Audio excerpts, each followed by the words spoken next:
Welcome back, ladies and gentlemen. I'm Marcus Aurelius, and this is Mountain Blade Warband, Anno 1257. And a lot has happened. The videos that you've been watching over the past week were actually filmed over a week ago. For the past week, I've had a cold. I'm just now getting over it, and hopefully it's not affecting my voice too much, but I had a lot of time to play Warband, and here's where we're at. If you'll notice, I am standing outside the gates of the city of Trebizond with the entire Roman force. A lot has changed in the macro picture here. First of all, we were having trouble with Jerusalem. Well, we conquered it. And at that point, things became kind of annoying because the game would crash over and over and over. But I persevered, and because it didn't appear as if the Emperor was going to sign a peace agreement with the Mamluks at any time soon, I figured, okay, I'm just going to have to finish this. So I went from Jerusalem to Al-Arish, to Karak, to Aqaba, so from here to here, here, then up to Ismaila, then to Damietta, Mansoura, Cairo, Beni Suif, and finally ending up with Alexandria. And then finally, when that fell, I went all the way over here to Barca and basically finished off the Mamluks. It was very difficult because the lords, I guess the pathing AI doesn't work very well down here. So I only had maybe one or two lords following me at any given time. And I know it wasn't because they just had other things to do, because when I moved back up to around Constantinople, suddenly I had like 50 lords following me. So the moral of the story, ladies and gentlemen, is go to Constantinople, gather the lords, and then move to wherever you want to go, which is what I've been doing recently. But I was lucky enough to be given Jerusalem. I did not ask for it. The Emperor just decided to give it to me, and it being Jerusalem, I said, okay. It's actually a really beautiful city. It's huge. You can explore the whole map, and maybe I'll do that in a little bit, but it's quite cool. I asked for Alexandria as well, because I figured, okay, I've got Constantinople, and I've got Jerusalem, let's get Alexandria and Antioch. Unfortunately, the Emperor said no. He said I could not have Alexandria. So while we were fighting with the Mamluks, we were declared war on by the Holy Roman Empire, of all people. So basically, I let them do whatever they wanted while I finished off the Mamluks. So they came up here, and they took Zolom. After the Mamluks were finished, I came up here, I took Zolom back, and it appears it is under siege yet again. Fantastic, so it looks like I'm going to have to go back up there again. I wish I could send half my army up there, but that's not how this game works. And then I took it back, and then just to show them how pissy I was with them, I took Strasbourg. But they've since taken it back, and now it appears they're going after Zolom. This war has been going on for very long, and it keeps saying the war will end any time now, because from what I hear, if it's a stalemate, the war ends, but it hasn't. Nobody wants to peace out with us. Everybody who decides to fight with us apparently fights with us to the bitter end, which is really annoying. So the Holy Roman Empire, I've been beating them from one end of Europe to the other. The only reason they're even trying this is because they know I'm far away. Then Genoa declared war on us, all one city of them, and I have not seen a Genoese army at all this entire time. I have no idea why they declared war on us. They just did. We have no bordering cities. I honestly don't get it, but they declared war on us, so there you have it. And then finally, Sweden declared war on us because of their city of Bokota, I guess, is technically bordering Drastar. I have not seen them at all. They are limited to this city here, and of course, Sweden, or actually this is more like Finland, isn't it? I don't know. No, this is Finland. Something. Sweden, Finland-ish. And, they're not doing great. So I did beat a huge army of theirs trying to conquer Ankara, but it was only like 3 guys. It wasn't much. So that was pretty easy. So we're currently at war with Sweden. We're currently at war with the Holy Roman Empire, who, if you ask me, should be focusing their attention on France, though England is finally getting a little bit of the upper hand here. And Genoa. Then I didn't do this, folks. The Ilkhanate declared war on me. So I was like, hallelujah. So they came to Ankara. They came to Ankara with like 1,200 people, just a ton of people, and we just butchered them. It was the coolest thing I've ever seen. They were about to conquer it. The battle had started, and I rode my troops in, joined the battle, and from the walls, we just exterminated them. I think we took out 10 of them for every one of our guys that lost. It was an amazing performance. Wouldn't have been fun to watch, though, because it lasted forever. So then I got kind of pissed. So I took Amasia, Erzincan, went down to Tarsus, took Tarsus, went down to Antioch, took Antioch, went over to Damascus, took Damascus, went up to Raga, took Raga, and then went up to Edessa. I did all that in one campaign, just moving from one to the other with my lords and garrisoning the cities with the troops that we rescued from inside of them. All at once. We went up to Kars, and we just got stomped. It was the weirdest thing. The Hulagu Khan was there. They had about 500 people, and they were nailing us. 10 guys were falling for every one of theirs we took. It was a disaster. And then this group of 1,000 Mongolian tribesmen just roll up and attack us, and we had to retreat. So I sent the lords home, and I went back over here, fought the Holy Roman Empire for a while, rebuilt my strength, retook Zolom practically by myself. The Ilkhanate had Maglik.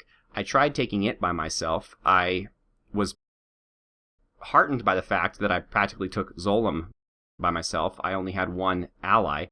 So I tried to take Maglik by myself. That didn't work as well.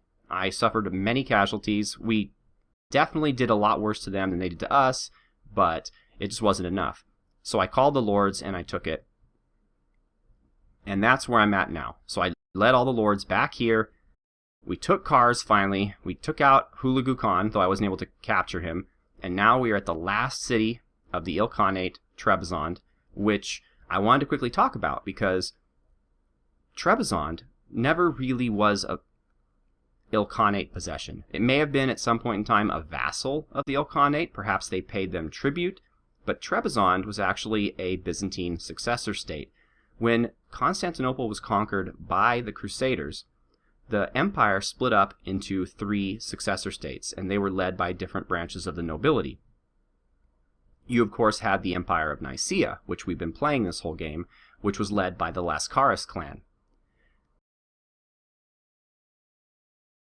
Then, over here, you had Epirus, which was led by a matrilineal-linked family of the Dukas. Now, in this game, they are portrayed as part of our empire. You remember the Despot of Epirus is actually a title that one of our guys has. Factions, Romans. There he is. Michael II, Komnenos Dukas, the Despot of Epirus. So he actually was his own country in real life, and he fought with the Nicaeans. They fought bitterly against each other. They were conquered by the Nicaeans for a little bit, but eventually the territory was lost to the Serbians and other groups of people. But in this game, he is our buddy, so that's cool. So that leaves us with Trebizond. Trebizond was actually led by the grandsons of the former Byzantine Emperor Andronikos I Komnenos. And it actually was the longest surviving Byzantine successor state.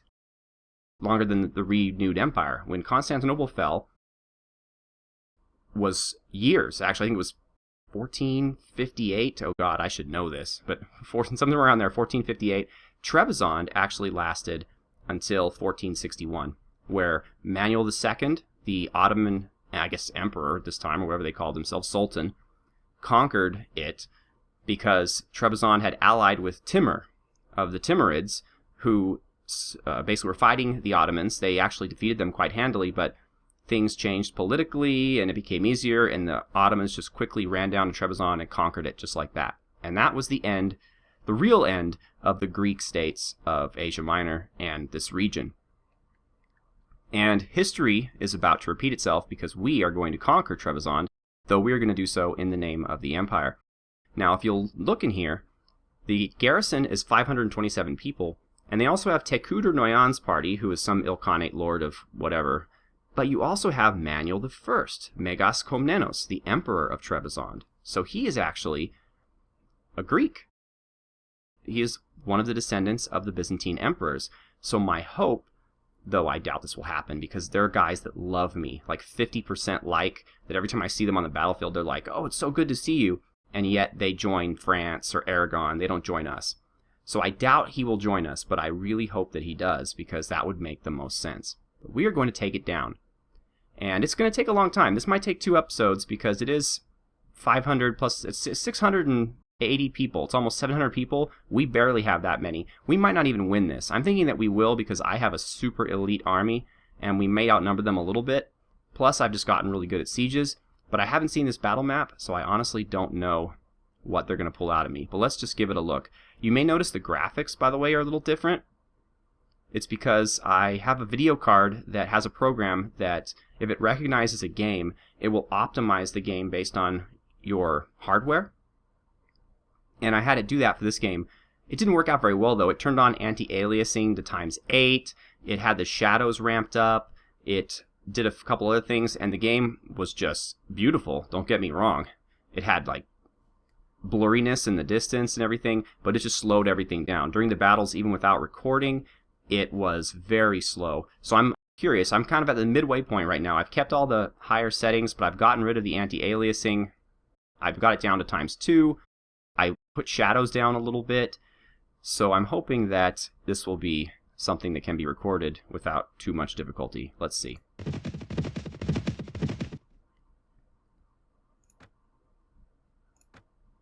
So 54 hours. By that time, up in the northwest, that city will probably fall.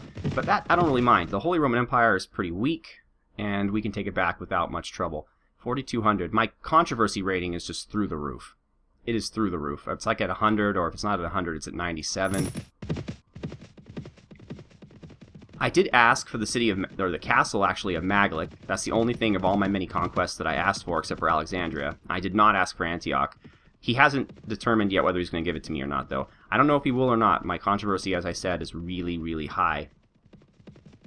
Also, at the time, I thought it was Bulgarian, and I thought I could recruit those cool Bulgarian boyars, who are really, really awesome. But actually, it's Serbian. So the Serbian knights are cool too, but I figure I need sources of heavy cavalry because the Greek castles give you the skirmishers who turn into archers. By the time they get to be lancers, too much time has passed. They don't turn into heavy cavalry that quickly. So he's going to give Damascus to my father-in-law. So that's the 3rd large city that my father-in-law controls.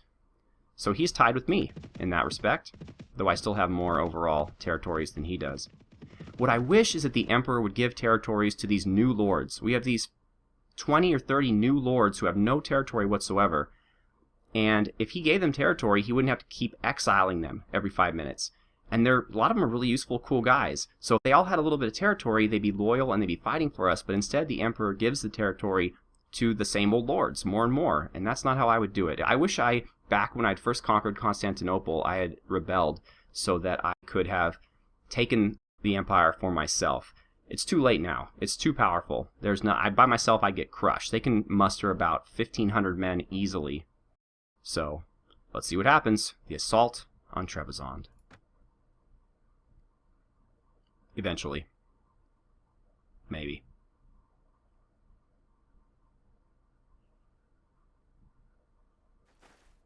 Okay. Oh. Really? It's just the same as Constantinople and all those other ones? Well, that's disappointing. I may cut out some of this. I thought it might be a cool new model or something Il-khanate-ish, but no. I mean, it makes sense because it is a Greek city, but that's kind of a bummer. We've seen this siege before. I thought I might be showing you something new. So, well, let's see if we can take some of them off the walls anyway. Excuse me, fellows. Excuse me, pardon me. Oh, my archery skill, by the way, is just amazing. It's up to like 300 now. Because I have been, as you've seen from the map, I have been sieging an awful lot of cities. Yeah, I don't think so, buddy. Come on. There we go. And that's enough of you. How about this guy? No. Maybe a little higher. There we go. Hey, get your shield out of my face. Oh, He sees me shooting at him, so he's trying to take me out. He's actually doing a better job of it than I am. Come on! Shoot something. Okay, I'm hitting him, but this is ridiculous. I need to be alive during the siege. It's a little too high. There we go. Right in the head.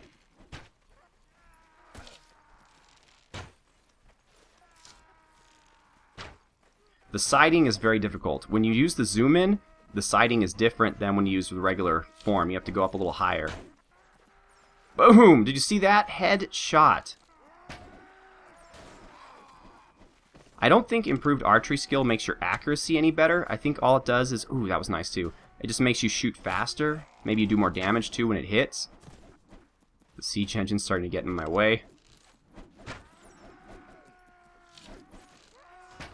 I wish there was a way you could refresh your arrows though, because I run out when I could really use more. And I know someone said that you can shoot one of your own guys and take their arrow bag, but I won't do that. That just seems dishonorable to me, and I've never found an arrow bag on an enemy, just individual arrows. Oh, come on. I've been in like 15 sieges, and I've yet to have a situation where they've been able to shoot me from the walls. Unless I was being really stupid, and that is amazing how good they're doing right now in that. Boom. Take that. Right in your shoulder. Boom. So this is where the real killing happens, is when these guys are able to hit my guys coming up with javelins especially, but also arrows. The infantry don't do that much, so I like to weed these guys out, which again, I could use some more arrows. But if I gave myself another bundle of arrows, I wouldn't be able to have either my shield or my weapon, right? Because you need the shield, the weapon, the bow, and the arrows, and that takes all 4 slots. Which is really silly. I've been reading a manual right now on Eastern Roman military troops and their equipment and whatnot, and they had double-bladed axes, daggers, 2 different swords, a bow. They had all kinds of weapons on their person. So the fact that this game is like, nope, sorry, you can only have 4 weapons at a time, that is not only historically not true, it's also just kind of silly. I should be able to walk in there like Rambo and just carry everything, but I guess they couldn't make it too easy for us, right? Nice. Alright, so I've been thinning these guys out pretty well. We're almost out of time for the episode, which is probably good. I can do the rest of the siege on my own and then just come back right before it ends. At that point, the Mamluks will be gone, the Ilkhanate will be gone, and we will be basically completely safe from the east. We will only have enemies to the north and to the west. Where to next? I don't know. I would really much like to be at peace with Sweden and the Holy Roman Empire, because my designs are on Italy, specifically Venice and Sicily, because those are the areas that the Byzantines used to rule most recently. I know it used to rule everything for the most part, and those are the areas that I want to focus on, because both of them have territories that are directly ours. Crete, in the case of Venice, and the Western Greece, Western Greece, Northern Balkans that Sicily has. Looks like these guys are going to get taken out pretty well by my regular troops. But you never know. They do stupid things sometimes. So it's always good to just keep an eye on things and get it done yourself, if necessary. But it actually looks like they took care of it. Well, there's one guy left. Where is he? Oh, and they got him. Okay. So, before we end the video, let's do a quick check. Oh, by the way, yes, I have new armor. It's better than the old armor. It's mostly identical, but it's purple instead of red.